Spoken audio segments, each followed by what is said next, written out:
Hello, I'm Orkhan Amashov. Welcome to Context. Late 2024 has fundamentally changed dynamics in what has for long been a politically complicated and troubled geography, commensurate with the Trijunction at which the boundaries of Syria, Lebanon and Israel meet. Two key events and their implications continue to shape the currently evolving landscape involving these three countries. With Israeli operations in southern Lebanon having defeated Hezbollah, thereby compelling the group to agree to a ceasefire requiring its removal from south of the Litani River, the IDF has an upper hand against one of its key adversaries as of late November 2024. On the other hand, the fall of Bashar al-Assad and the establishment of a new administration led by interim leader Ahmed al-Shara, who is believed to have a Turkish backing, further reduced the operational freedom and maneuverability of Hezbollah both inside Syria and along the Syrian-Lebanese border. In fact, in early February, it was reported that the Syrian army, aligned with the new government, after repelling Hezbollah's attempted advances near the Syrian town of Al-Qusayr, actually entered Lebanese territory after fierce clashes, marking a moment of considerable significance in regional dynamics. Well, it has been a question of some delicacy as to what Israel would make of this qualitatively new development and the robust military presence of Syria in its immediate vicinity. Israeli Prime Minister has recently demanded the full demilitarization of southern Syria, stating that his country will not allow the military forces of the administration loyal to Ahmed al-Shara to operate south of Damascus, the capital city of Syria. As usual, quite a lot to discuss and quite a lot to unpack here. And today I'm delighted to be joined by Adnan Nasser, a news Beirut correspondent, Nuno Vanu Martins, geopolitologist and analyst, joining from Lisbon, Portugal, and Dr. Meri Demirtas, former Turkish diplomat and researcher at Cappadocia University, joining from Cappadocia, Turkey. Welcome to all of you. Thank you. Thank you, Mr. Chair. Thank you very much indeed for joining Context today. Adnan, Hezbollah appears to be considerably weakened and, one may say, irreparably depleted as well. We also know that tens of thousands joined the mass funeral for late Hezbollah leader Hassan Nasrallah last Sunday. And my question to you is what that particular funeral signified for the militant group of Hezbollah. Was it a display of power and defiance, or was it a reflection of decline of this group? Well, the reflection of decline can be seen clearly in the reality on the ground. However, Hezbollah still wants to project strength on a symbolic gestures. One of them, of course, as you mentioned, was the funeral of the late Secretary General Hassan Nasrallah. I would like to point out a correction. We saw hundreds of thousands of people, not just tens of thousands. We also saw, I was in the middle of these crowds. I couldn't move for at least a good 3 hours. And once we saw Israeli jets flying low above Beirut, I mean, this was seen by many people on the ground as an act of intimidation on the part of the Israelis, but nobody flinched. Everyone was defiant and screaming the phrases that "we're with you, Nasrallah," to the very end. And the new leader of Hezbollah, Sheikh Naim Qassem, gave a resoundingly defiant speech saying that the resistance will go on and the path of Nasrallah will continue. But most of this is symbolic. Hezbollah's military strength has been depleted.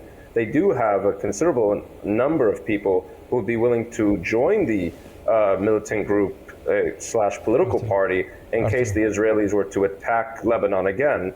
But at this point, Hezbollah is more willing to concede the defense responsibilities to the Lebanese state.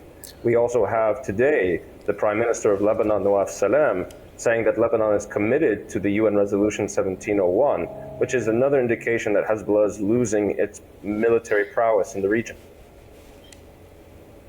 Thank you, Adnan. So thank you very much indeed for that correction. So the fact that there were not tens of thousands, but 100,000 people, as you said, is an important moment. It shows the extent of the support enjoyed by this party, despite its fortunes, which are not really promising at this juncture in the wider scheme of things. So my second question is going to be addressed to you. So effectively, Israelis are saying that they do not want to see any Hezbollah unit south of the Litani River. That's part of the 27th of November November arrangement. And also recently, Israeli Prime Minister said that they do not want to see any unit loyal to the new administration in Damascus, south of the capital city Damascus. This is a statement by Israelis which could be interpreted as an attempt to create what one may call an enlarged buffer zone. How far is Israel prepared to go in terms of its demand? This question is to Mr. Martins, please. So basically, we have to see those declarations in a wider perspective, in my view, which is the current situation with the Trump administration on one hand, and the situation also with the Arab states. We are really trying to manage what Trump has said about Gaza. We are trying to manage the situation regarding the tension in Ukraine with the Europeans as well. We have seen that the Europeans, for instance, lift the sanctions against Syria. And we are trying to see also, because I haven't seen that at least, some reactions from the Syrian government towards the declarations from Israel. And also the relationship between Turkey and Israel and how Turkey sees all these developments in the region. So I think that, to summarize, the statement from Israel is basically to put Israel themselves to try to create a buffer zone, also to see how it's going to develop regarding Gaza. And regarding Lebanon, I don't think I think it's more than intimidation. It's clearly to say to Hezbollah that Hezbollah, and also to the new government in Beirut, that Hezbollah has to stop being a threat to the state of Israel. So the situation right now looks like positive for Israel. It looks like Israel is engaging in what the Trump administration wants, which is to end wars, and how you end wars, and how we are going to develop those, I wouldn't say peace deals, but peace in the future is somehow to end the threat from Iranian proxy groups such as Hezbollah on one hand, on the other hand to create buffer zones in order to not have any quarrel between, this case, the Syrian government, the state of Israel, or any other group who can threaten the state of Israel. Mr. Martins, before the fall of the government of Bashar al-Assad, Israeli justification was largely contingent upon Hezbollah and Hezbollah-affiliated Iranian, as they said, Iranian proxies being present in Syria, and they were targeting those elements within Syria. Now the new government is also against Hezbollah, and they've been conducting their military forces loyal to their new administration in Damascus, have been conducting those operations along the Lebanese-Syrian border. An impression given is that Israel is worried about that too. And Prime Minister Netanyahu talked about the demilitarized zone south of Damascus, which is a very large area. It's a sort of an extended version of the buffer zone existing in the Golan Heights going to Damascus. So it looks like that Israel is going to be very demanding, and also Israel has assumed this, which is probably, would be fair to say, a very domineering sort of stance, which is being perceived as such by many observers. Dr. Demirtas, so in connection with latest developments, Mr. Martins talked about the Turkish sensibility, the view maintained by Ankara, how will it be eventually. So how does it look like from Ankara, you think? Because the current administration in Damascus is widely perceived to be backed by Turkey. So everybody is saying that without active role of Turkey, what happened on the 8th of December would not have happened. And now Israelis are saying that they need a demilitarized zone south of Damascus. How does it look like from the Turkish perspective? Yes, thank you, Mr. Amashov. It's changing a bit, I think, fastly when we are envisaged, I think, 2-3 months ago, because I think foreign policy experts and diplomats' classical attitudes are not enough for these days, especially these days, to explain such a very rapidly changing environment. We can say that when we are seeing developments in Syria, just at the end of 2024, in December 2024, we are also witnessing that something's radically changing in Syria also, both in government level, also both in community and both also in external relations of Syria. And we are really also gladly seeing that the people of Syria also making their own connections, own independent foreign policy and diplomacy, maybe after years of maybe domination, other actors. Now we are witnessing, maybe we said that some positive developments, but the environment and the region is so sensitive to talk so independently maybe. Of course, Mr. Shara and of course the government in Damascus must take care about some relations. I think he's also thinking about, Mr. Shara, the new interim government in Syria. He's also calculating some very important developments in his southern, first of all, border, first of all, the relations with Israel, also the relations with the new government in the United States. I think Mr. Trump's election and the United States' definite and dominant position inside these regions, in wider Eurasia, and think about the Ukrainian situation now, I think I always repeated that all these situations and problems and conflicts are somehow connected and interconnected between each other in the foreign policy and diplomacy level. And I cannot exclude that all these occurrences and conflicts also affecting this position of Mr. Shara and Mr. Netanyahu's, even though, of course, Putin's and Mr. Trump's positions. Turkey cannot be excluded from this dynamics.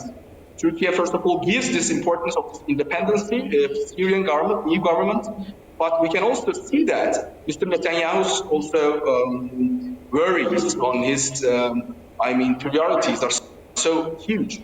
He's always thinking about, of course, like all the nation states do for years, hundreds of years, the security of his own people, but it causes a real demolition. It causes a real conflictual environment in his environment. And he is really aware about this, and maybe intentionally, he just repeats and continues this maybe foreign policy. In Lebanon, as we see in the last days also in Gaza, he just can have a very, relaxing position and relaxing scenes. We can see in a demolished home of people of the Gaza, and we can see also the Israeli armies everywhere still. Even Mr. Trump said that, yes, there can be some changes, humanitarian understanding in Gaza now. The people, of course, cannot be excluded, and they cannot be another place other than Gaza for the Palestinian people. But still, even in Mr. Trump's quote radical foreign policy ideals, we can see some humanitarian. But in Mr. Netanyahu's understanding, we cannot have such a humanitarian and positive feeling about the coming futures of Syria also, but not also this Lebanon and Palestinian future. So, Turkish position and Ankara's position, first of all, is that Mr. Netanyahu must change this demolition and negative diplomatic way, first of all, in his own region, but now in also southern Syria, because all the sensitive environment of this interim government depends on this attitude of Israel. Thank you, Dr. Demirtas. Adnan, let's move back to to Hezbollah, which is a focal point of our discussion because it is still in the southern Lebanon, south of Litani River, and some of the military operations conducted by the new government in Syria were against Hezbollah along the border between these two countries.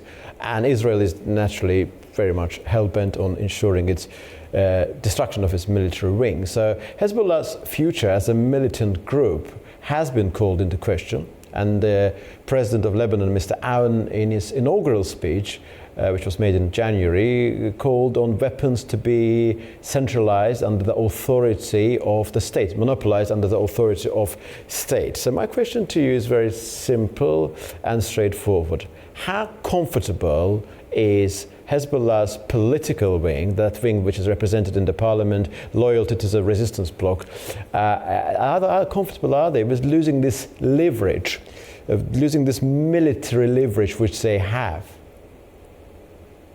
Well, they're not comfortable with it at all, but the reality is the reality. And also during the funeral of Sayyid Hassan Nasrallah, Lebanese President Joseph Aoun had met with visiting Iranian dignitaries and said to them that Lebanon is no longer in a position and no longer will be allowed to be a country that would fight on behalf of other countries. So this was a bit of a jab at the Iranians, a slight, almost passive-aggressive comment on the part of the president. But he's making it abundantly clear that the Lebanese state must be the sole bearer of arms and defender of the land and the territories and the sovereignty of Lebanon. And this coincides with what he has said in the past alongside with the Lebanese Prime Minister Nawaf Salam, is that 1701 must be abided by, must be respected. But he's also added a caveat, which is Hezbollah is part of the Lebanese society, and Hezbollah's arms are a domestic issue that needs to be resolved. He understands there's a regional, international dimensions that must be taken under consideration, but nowhere is he implying that the Israelis have the right to disarm Hezbollah itself. This must be done by the Lebanese state. And when we talk about disarmament, we don't mean that we're going to start seeing weapons coming out of underground tunnels and handed over to the Lebanese army. This will all be done more than likely in secrecy, or maybe these weapons will just be simply integrated into the Lebanese armed forces. It's still very early to tell how this will play out. However, it's not going to be the Israelis are not going to be part of the disarmament. This must be done coincide with the United Nations, possibly the United States, but it has to be a Lebanese government-led initiative. Mr. Martins, do you think Israel actually should be part of the disarmament process? Because there's one school of thought that one way of disarming Hezbollah would be through its incorporation into the official Lebanese army. Mr. Martins, do you think if this militia being incorporated into the Lebanese army, there's a danger of Hezbollah actually taking over the army and under the guise of Lebanese army doing whatever it has been doing so far? And I just want to understand the Israeli sensibility about this subject, bearing in mind your expertise. Before I answer that question, I want to go a little bit to the first one. Yeah. I wanted to say two things. My reading about the current position of the Israeli government is basically the following. First and foremost, there is a position of strength following what happened to Hezbollah and to Hamas. Second, there is a position of strength regarding the Trump administration and the relations with Saudi Arabia, for instance. And thirdly, I do believe that the demands for a wider buffer zone are just for the matter of negotiations. I don't believe that Israel really wants to have such a big buffer zone, because that will be a little bit difficult to be managed by whoever will manage it. On the other hand, there is also something that we have to consider, which is, despite the fact that there is a new Syrian government, there is still a question mark about how this government will develop.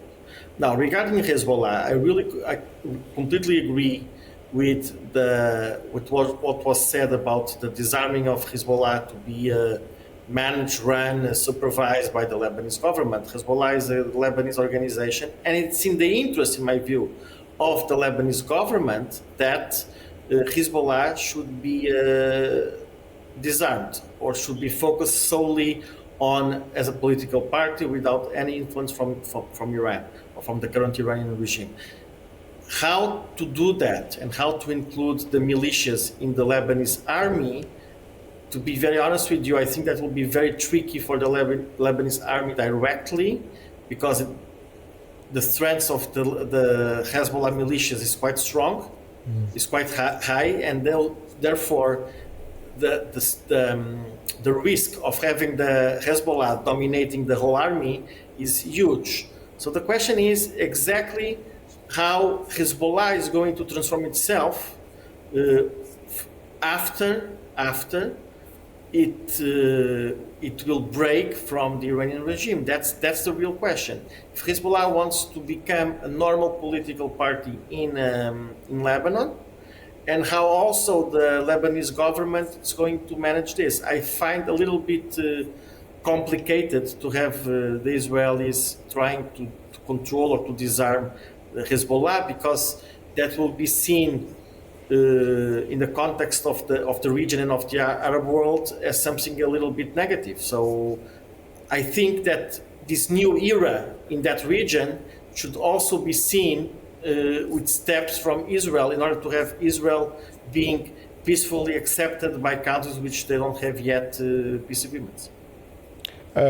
Dr. Demirtas, do you think that how likely is it that Hezbollah will emerge, will sort of redefine itself as just an ordinary political party being part of the political landscape in Lebanon completely detaching itself from its paramilitary wing? Yes, the paramilitary wings are always the problems in the region.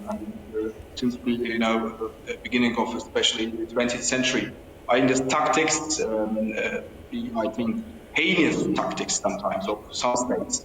We always speak about, of course, as a historical player of the region of Eurasia, and also we think about this sensitivities of Iran for thousands of years. It's always in the same place, in the same region, having the relations with many partners from Russians to, of course, Azerbaijani and Anatolian Turks, and also the other partners in the Arabic countries, although there are not, of course, many partners between these Iranian groups and, of course, Arabian world. But still, we can see that there's a hope, there's a hope to find a dialogue and find a humanitarian understanding, especially in such a time. We need diplomatic understanding. Of course, we see that in the level of conflict area. We see that Iran can be so isolated somehow. But this isolation is also not so, in a positive atmosphere, or positive diplomacy, especially think about this Lebanon situation now. And if your question is about Hezbollah's future, we cannot maybe exclude this future from Iran, I would say again. And Iran must be, first of all, have the dialogue environment, must have this dialogue environment. Even Mr. Trump somehow maybe gives the first signals, positive signals that it could be some partnerships, not directly and diplomatic, but like he did with the North Korean leader, maybe in one night or in one day, we can have such a platform to think about these important actors, United States and Iranian different levels of diplomatic or bureaucratic representatives. And after such an interaction between the world power, focus centers, we can also think about this Hezbollah's changing future in in this maybe little geographies. We cannot find maybe some negative atmosphere in that geography after such a dialogue. But till this dialogue, I think we will see this tension will continue. And if we follow the Mr. Netanyahu's understanding of if we cannot defeat, we can destruct. We can maybe summarize this theory like this. It is not working in such an atmosphere of diplomacy. Yes, we can destruct. With the military technology, we can have all the states can have in a small time this technology, this destruction technology. We can also know that the nuclear threats are a real threat in the hands of some states, and diplomacy may be the real power of this nuclear. But still, we don't need such a heightened tensions, and we must first solve this dialogue problem between the actors. First of all, United States, and as I said, Iran, even the Russia and United States can come together in a very small time, in a very small period, in such a sensitive conflict, which is Ukraine. And now the time's come also for the other regional problems to talk about for diplomacy. We must give this room to diplomacy. Hezbollah's members and Hezbollah's representatives also will watch, I think, such tensions very close. And in a very near future, after such dialogues, we can say also some positive things can happen in the region. Thank you, Dr. Demirtas. I would like to ask one question. It's going to be addressed to all of you. It is about the thinking guiding Prime Minister Netanyahu's actions and statements. Israeli Prime Minister recently stated that Israeli forces would remain on Mount Hermon and in a buffer zone in the Golan Heights for an indefinite period, with this signaling that Israel will be taking some measures to increase its presence in Syria. Israeli Prime Minister talked about the demilitarized zone in southern Syria, effectively saying that there should be no military units loyal to the administration in Damascus, south of the capital city, Damascus. Could we conclude that actually we're talking about Israel effectively controlling the Syrian-Lebanese border as well, because that area, which is south of the city Damascus, is largely commensurate with the Lebanese Lebanese-Syrian border as well. Because what is very clear from Israeli understanding and sort of mentality expressed is that they do not trust the government of Lebanon because they believe it's still a largely failed state, which is sort of re-emerging as a state, and they do not trust that it is able to disarm Hezbollah. They don't trust the government in Damascus. They're very skeptical about it. Could we interpret this situation as Israel trying to control, actually, trying to have some kind of control over the Syrian-Lebanese border as well? First Dr. Demirtas and then Adnan and Mr. Mutinch afterwards. Yes, Israel did its best in the real politics sense. I mean, real politics, it is called the diplomatic game. Yes, diplomatic game has won somehow by Israel's side, of course, with the unlimited support of the United States. Please do not forget that this. At the same time, we see the solution attempts with the Ukrainian crisis. We see also the same developments happening in Syria. A very strange coincidence in such a time of divided Asia. And I think some diplomatic corridor gossips or some diplomatic corridor maybe news, which we cannot know publicly, will also signify that something's happened also between these actors. And I cannot so deny easily that maybe Israel has won some guarantee, of course, from the United States side. I don't know the Russian side, but still, because Russia gives this idea of two independent state ideal, which is also has supported always in the beginning of this problem. I mean, free and independent Palestinian state. This is the number one rule. In the diplomacy we're just defending. Russia is defending this ideal, but still we cannot also see a direct maybe opposition to this Israeli attack for longer months, I mean, from the Russian side. But still we see also that these all things and crimes are happening at the same time, and Israel made maybe its best, I mean, to warn the diplomacy, Israel political diplomacy, especially in Syria. We can say that Syria are changing so fastly, I mean, maybe in the way or in the direction of these maybe quote-unquote Western ideals. Also, Mr. Shara's first dialogues and first maybe connections with the wider world, also with the European Union, first of all.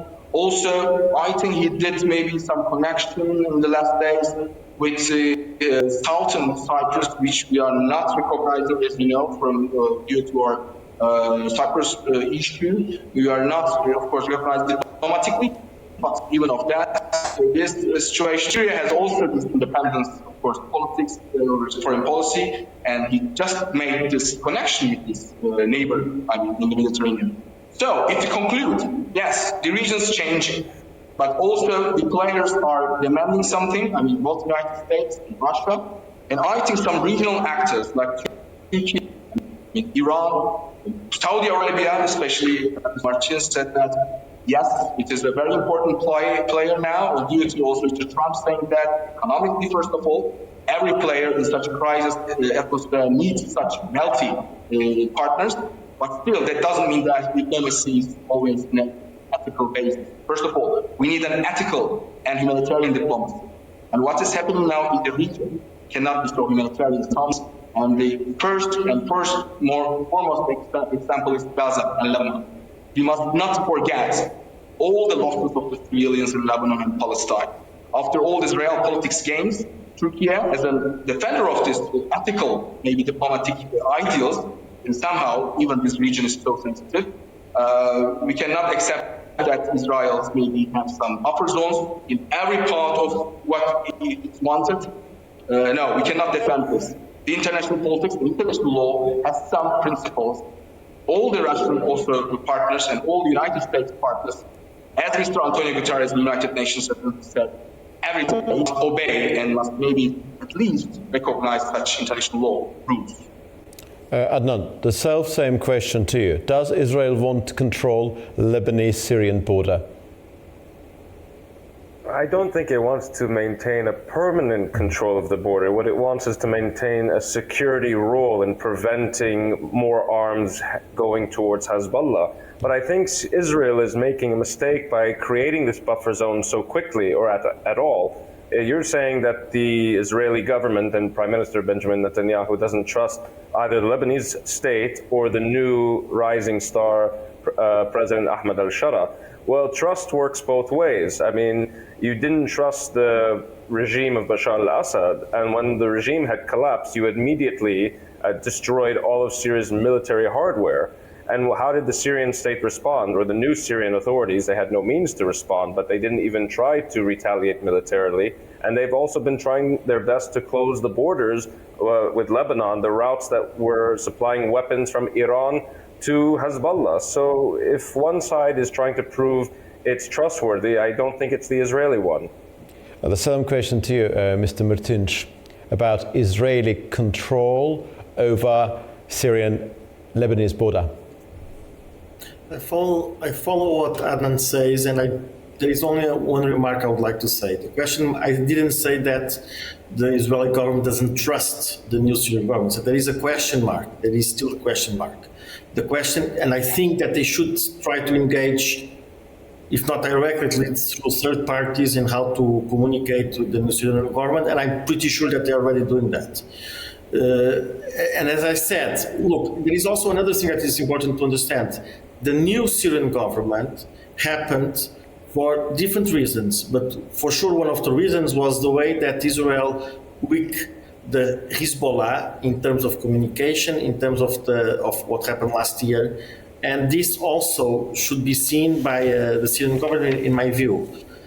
It is important, just to finalize it, whatever it will happen, I do believe that the bottom line will be the current Trump administration and the idea that there won't be any wars in the future, at least during the administration.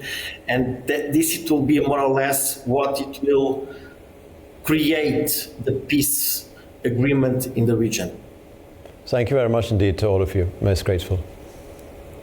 This for Adnan Nasser, a news correspondent based in Beirut.